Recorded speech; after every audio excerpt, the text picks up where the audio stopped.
Video yang memperlihatkan tenda acara hajatan diterpa angin kencang viral di media sosial. Suasana bahagia pun mendadak berubah jadi kepanikan. Bahkan para tamu sampai berhamburan panik menyelamatkan diri. Video tersebut viral setelah dibagikan akun TikTok Tayo3_net. Tampak dalam video langit di sekitar acara hajatan mendadak gelap, angin kencang dan ribut menyapu acara hajatan tersebut. Sontak kejadian tersebut membuat tamu undangan berhamburan panik. Para tamu undangan pun lari keluar dari tenda yang nyaris tersapu angin kencang tersebut. Semua pohon dan tenda di sekitar acara hajatan tersebut bergoyang tersapu angin. Daun-daun dari pepohonan pun ikut berterbangan. Terdengar, sejumlah tamu undangan tersebut juga berlarian hingga mengucap takbir.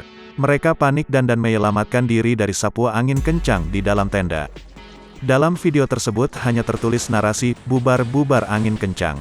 Sayangnya tak dijelaskan lokasi kejadian hajatan diterpa angin kencang tersebut.